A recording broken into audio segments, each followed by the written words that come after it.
Right, over the past few months, the coronavirus outbreak has become a worldwide pandemic. Congress is working on phase 3 of their emergency response, this one nearing $2 trillion in terms of the price tag. Churches across the country unable to meet are finding alternative means to ministering to their people and to their communities. But in the midst of this, both China and Iran are engaging in a massive disinformation campaign claiming the U.S. is responsible for the virus.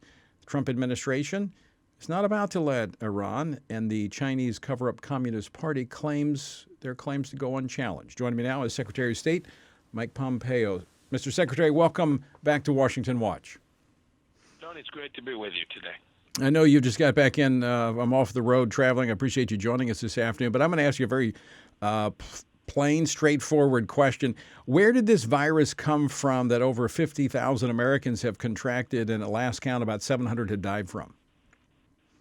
Yeah, Tony, this virus began in Wuhan, China. There's no doubt about where it began. Indeed, the Chinese Communist Party itself acknowledged that that's where the virus began. And unfortunately, the Chinese Communist Party covered this up and delayed its response in a way that has truly put thousands of lives at risk.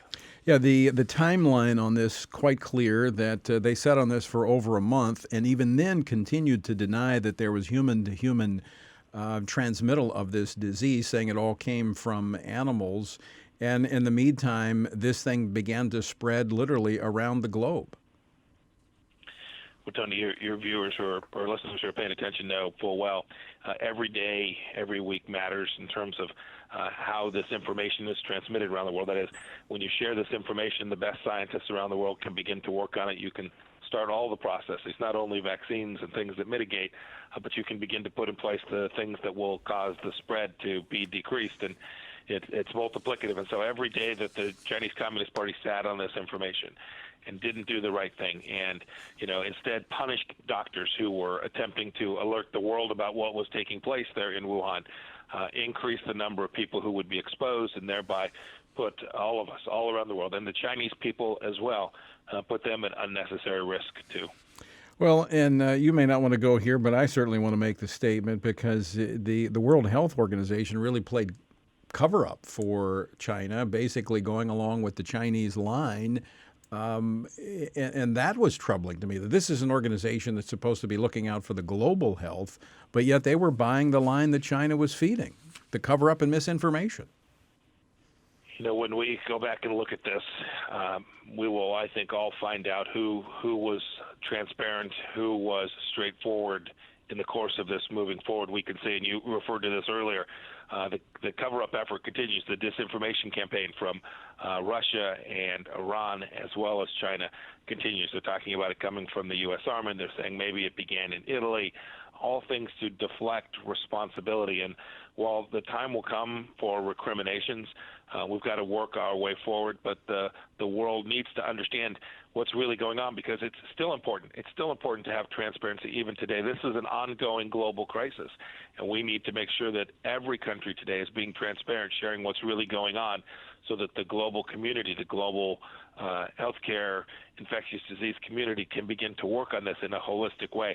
My concern is that this cover-up, this disinformation that the Chinese Communist Party is engaged in, is still denying the world the information it needs so that we can prevent further cases or something like this from recurring again. Well, yeah, exactly. When you look at what could happen in the future when there's distrust because of this misinformation and the cover-up, I mean, this is going to cause people to be reluctant to believe what information they're getting. So this does have implications for future health crises that the world may face. It's absolutely true. It's frankly what today concerns me the most is making sure that we still have a full understanding and that all the information is out there and available for the world's best scientists. The importance of transparency to human health and the global instability that's created when you have Chinese Communist Party behaving in the way that it did is really a risky thing, and we can all see that now. We can see it coming to play. The State Department is working now to get people out from all across the world who have had airline and transportation plans disrupted. It's caused an enormous challenge for Americans and for people all across the world. And had we had information earlier, we could have moved earlier on this and potentially saved a lot of Americans from being stranded around the world, and possibly the impact that has come to our economy had we been able to act earlier on a full set of facts that they set on.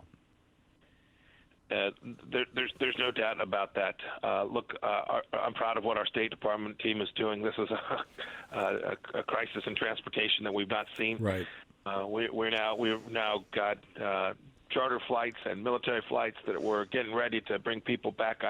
I'm deeply aware we've got folks stranded in Peru and another dozen plus countries around the world. I want everyone to know that we're working night and day to get the right resources in place to get them home just as quickly and safely as we can. It's a mess with airports closed and bus lines and travel closed in many of these countries, even lockdowns in some of them. This is an enormous problem. We're working to get everybody back just as quickly as we can. And I can vouch for both of that I'm getting calls from people who are stranded, and I'm getting responses back from the State Department that are working to get Americans back home. It is a crisis, but the State Department is working it very systematically. I want to go to another layer of the concern about why these cover-ups, why this disinformation matters. Because when we look at Iran, we look at China, this disinformation in large part is being disseminated for their own people. They're trying to turn their people against America because they know that their grip on their reign over their regime, over their people is very tentative. And they want to try to shift the focus and anger toward America away from themselves. In each of these places, Tony, the people most harmed by the absence of transparency and good governance are the people of their own country. The people most harmed by Chinese disinformation, the fact that they covered this up early, were the people of Wuhan and of Hubei, China. Similarly today in Iran, the people who are most harmed by Iran's failure to acknowledge the problem and to accept the fact that they allowed Chinese flights to continue to come into the country from Tehran when they knew they shouldn't have, but they didn't want to upset their Chinese friends. The people most harmed by that are their own people. I think the people in those countries know this. Mm-hmm. I think the people in those countries will ultimately hold their leaders responsible for this. And I think this, too, is why this disinformation campaign is taking place. They want to try and deflect responsibility from the poor decisions that those leaders undertook. Mr. Secretary, we were already locked in kind of some really tense negotiations with China. We had gotten through one round of the economic negotiations with the trade agreement, but a lot of issues there with religious freedom, what they're doing to the Uyghur Muslims. We're now finding out more about these forced labor camps and all this stuff happening.